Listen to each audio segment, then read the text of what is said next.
Hello mga person! So for today's video, for today's ganap. Pagkagising nga namin ngayong umaga ay may dumating ang parcel at ito na nga rin ang hinihintay ko nung nakaraan pa. Sa wakas nga at dumating na rin ito at excited nga akong ipasuot na to kay Baby Ellery. At ito nga yan mga person, may kasama na yung turban. Nagandahan talaga ako dito dahil napakamura lang tapos ang ganda pa ng tela presko. Pwedeng pang alis, pwedeng pang bahay, pwedeng pang OOTD dahil ang cute nga. Light blue nga yung pinili kong color dito pero dark yung binigay sa akin. Baka naubusan na nga sila ng light blue kaya ay na lang pinadala sa akin. Buti na lang itong kulay pink ay nagustuhan ko rin. At mabuti na lang din kahit papano ay maputi itong si Baby Ellery kaya kahit dark color ay babagay nga sa kanya.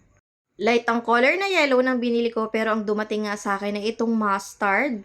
Mabuti na nga lang din at bagay kay Baby Ellery ang mustard na color kung hindi manghihinayang ako. Pero hindi naman ako nanghinayang mga person dahil tuwang-tuwa pa nga ako at sulit na sulit talaga ang pagkabudol sa akin. Excited na nga akong ipasuot kay Baby Ellery kaya nga lang mga person lalabahan ko nga muna ito. Pero sinubukan ko nga i-match dito sa skin tone niya kung babagay pa rin sa kanya at sa wakas naman at bumagay pa rin dahil nga medyo maputi nga itong ating si Baby Ellery. Ang cute talaga mga person, very fashionable, lakas maka-OOTD talaga ng datingan nito mga person. At kasyang-kasya ito, 0 to 18 months. Tingnan nyo naman dahil stretchable nga yung tela niya tapos napakalambot pa at napaka-presko. Perfect na perfect sa weather nating napakabanas. Nasa 69 to 59 pesos lang yung pagkaka-order ko ng mga person kaya sulit na sulit talaga. Ilalagay ko yung link niya sa comment section. Pagkatapos ko ngang malaban yung mga OOTD ni Baby Ellery ay naligo na nga kami mga person at nakatulog na nga siya. Sabay dumating naman itong mga parcels na ito at in-unboxing ko na nga rin after kong maligo. At ayan nga mga person, 3,475 nga lang pala itong sando ni Baby Ellery. Color pink nga pala yung pinili kong color dahil nga ayun yung mga colors ng short niya na available at pajama. Itaterno ko na lamang iyon.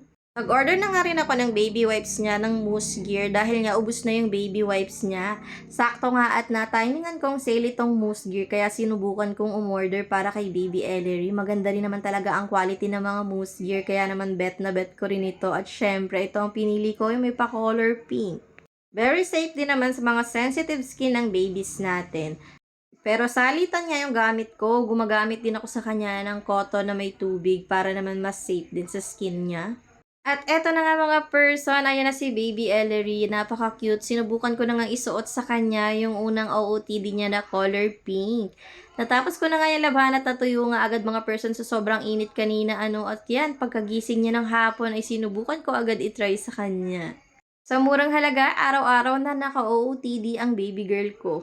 So hanggang dito na lamang muna mga person. Thank you for watching Mommy Nika Mini Vlogs. Babu!